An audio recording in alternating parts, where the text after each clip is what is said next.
Balita mula sa lalawigan sa bawat rehiyon ng ating bayan. Dito sa Ang Pilipinas Ngayon.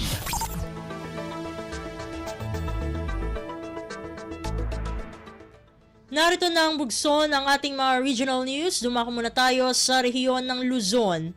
Dalawang pagkilala mula sa Department of Health o DOH na sungkit ng Lawag City General Hospital. Ang kabuang ulat ihahatid sa atin ni Jude Pitpitan mula sa Lawag.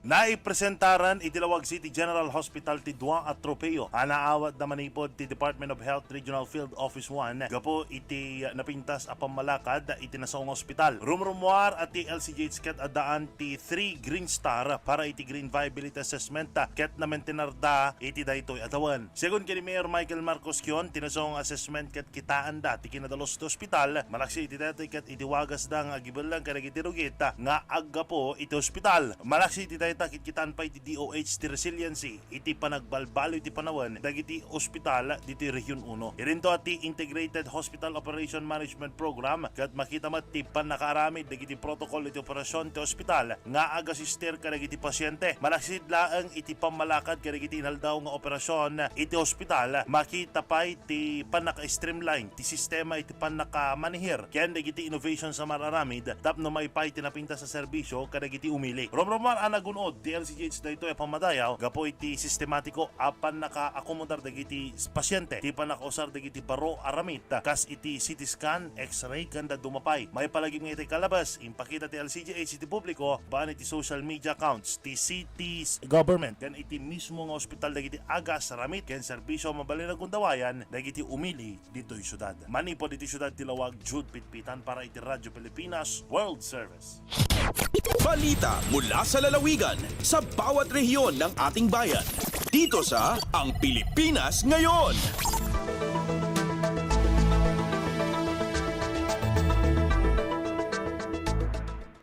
Inyong napakinggan ang ulat ni Jude Pitpitan mula sa Lawag.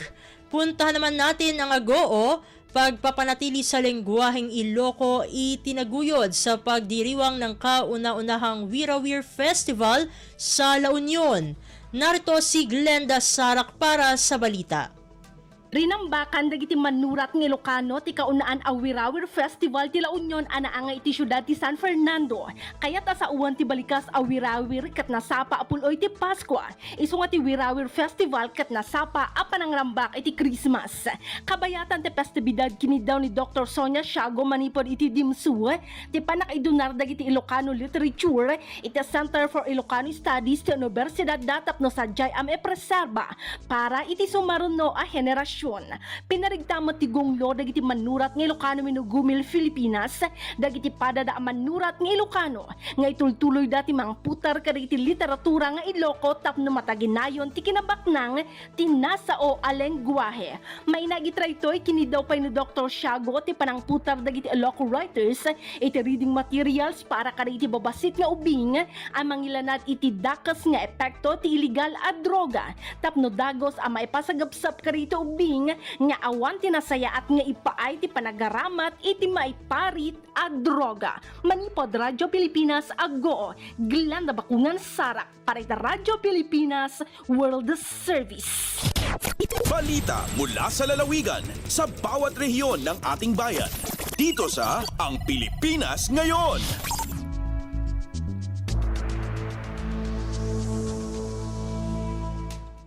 Inyong napakinggan ang ulat ni Glenda Sarak mula sa Agoo. Dumako naman tayo sa rehiyon ng Kabisayaan. 203 magsasaka sa Eastern Samar tumanggap ng titulo ng lupa mula sa split project ng Department of Agrarian Reform o DAR.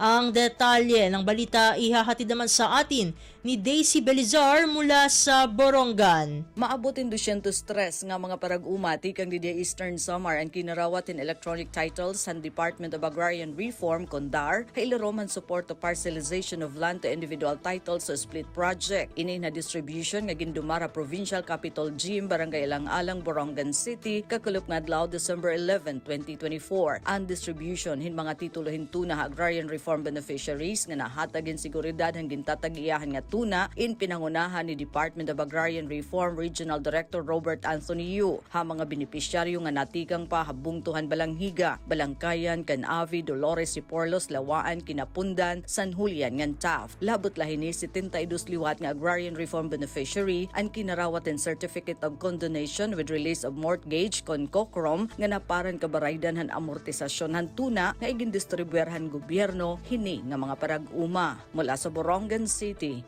Daisy Lalosa Bilizar, Radyo Pilipinas, World Service. Balita mula sa lalawigan sa bawat rehiyon ng ating bayan. Dito sa Ang Pilipinas Ngayon.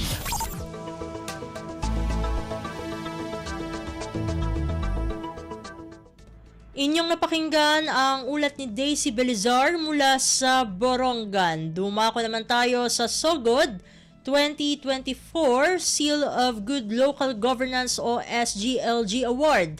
Formal na iginawad sa bayan ng Bontoc, Southern Leyte. Ang kabuang ulat ihahatid sa atin ni Ruel Bugnos. Ang lokal nga kagamhanan sa Bontoc, Southern Leyte sa panguna ni Mayor Noel Alinsub, formal na nga gidawat ang pasinungog isip usa sa mga 2024 Seal of Good Local Governance Awardees aton sa gipaygayon nga programa kadtong Disyembre 9 tuig 2024 sa Tent City sa Manila Hotel. Ang ayang masayran nga anaa sa kapin sa 700 ka mga probinsya, dakbayan ug mga lungsod sa tibok nasod sa Pilipinas ang nakadawat sa prestiyosong pasinungog karon nga tuig. Atubangan sa mga opisyal sa Department of the Interior and Local Government kundi DILG sa kauluhan, gidawat ni Mayor Noel Alinsub kauban si Municipal Local Government Operations Officer Glenda Alipaw ang plake ug ang symbolic check nga nagkatidad og 1.1 milyones ka pesos isip insentibo nga pwedeng magamit alang sa proyekto sa lungsod. Sa iyang official social media account, tako ang pagpasalamat ni Mayor Alinsub sa mga nakatampo ning pasidungog sama na lamang sa Philippine National Police, Department of Education, mga partners gikan sa national government agencies, mga opisyales sa barangay, civil society organizations, mga empleyado gikan sa local government unit ug uban pa ng mga stakeholders. Balita gikan sa Southern Leyte kini Sir Ruel Bugnos para sa Radyo Pilipinas sa World Service. Balita mula sa lalawigan sa bawat rehiyon ng ating bayan. Dito sa Ang Pilipinas Ngayon.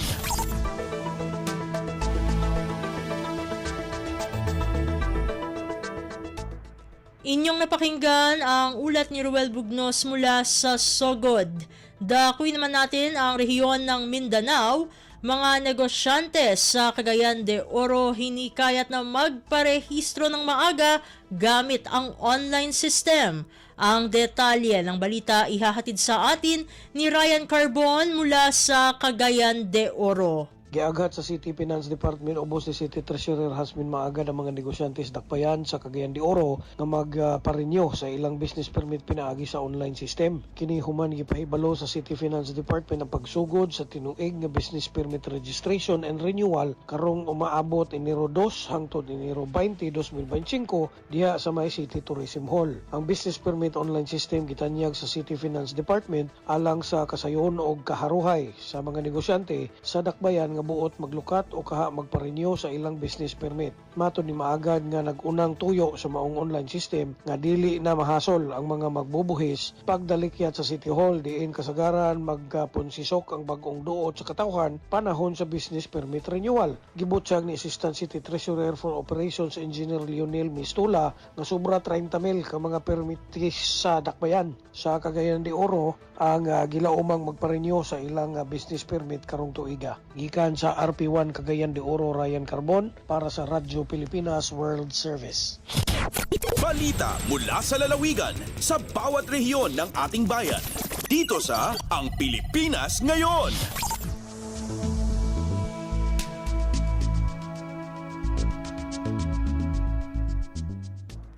Inyong napakinggan ang ulat ni Ryan Carbon mula sa Cagayan de Oro. Puntahan naman natin ang Zamboanga. Ilang paaralan sa Zamboanga City binigyan ng libreng laptop ng Department of Information and Communications Technology o DICT sa ilalim ng Project Click. Narito si Shirley Espino para sa balita. ¿Cuántos mag-eskwela na syudad sa Zamboanga el recibi el libre laptop estapo na Department of Information and Communications Technology o DICT Region 9 isang basulta. El mensyona ayuda ang mubaho na project courses for literacy on internet and computer knowledge o Project Click. Resentamiento lang, el departamento yaman turnover kung ang gobyerno lokal, i-departamento de edukasyon el 50 mga laptop kay ayo sa el 10 mga eskwela kay beneficiaryo del mensyonang programa aquí na syudad. Este el primer aktibidad del mencionado proyecto na syudad in Zamboanga Peninsula. Mientras tanto, yarin din también gracias al City School Superintendent Dr. Marani Jacinto con el DICT por el buen éxito del programa na Zamboanga. Desde aquí na RP Zamboanga sa si Shirley Espino para na Radyo Pilipinas World Service. Balita mula sa lalawigan sa bawat rehiyon ng ating bayan. Dito sa Ang Pilipinas Ngayon.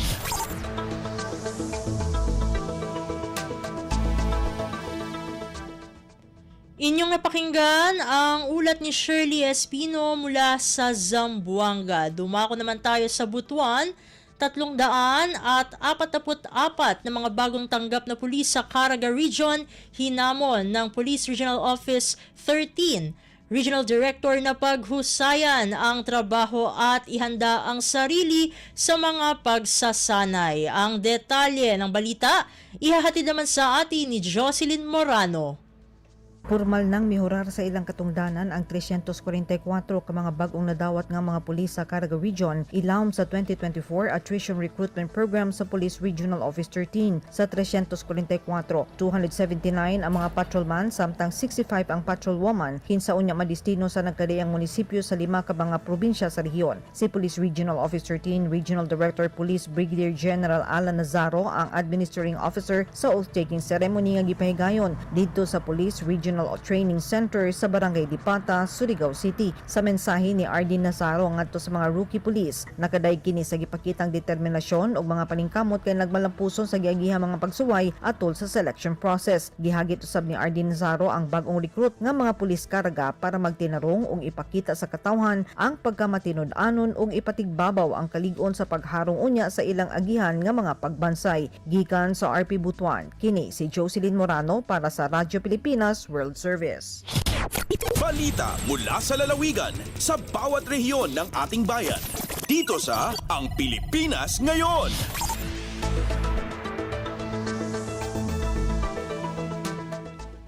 Inyong napakinggan ang ulat ni Jocelyn Morano mula sa Butuan.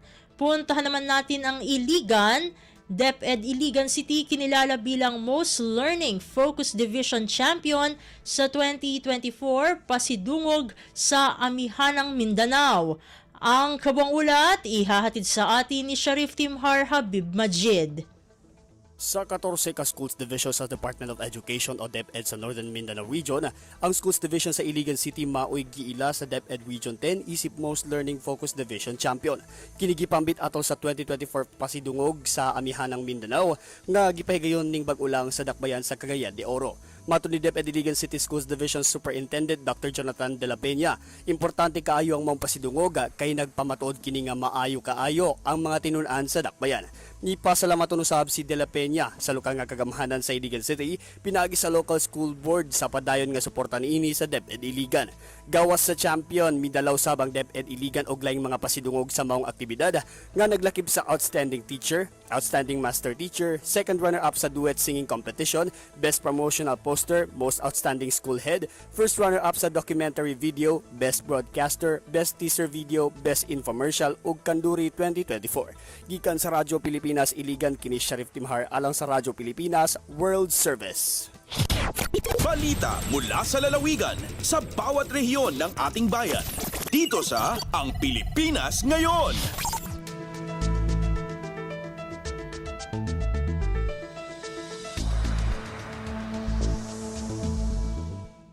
At inyong napakinggan ang ulat ni Sharif Timhar Habib Majid mula sa Iligan.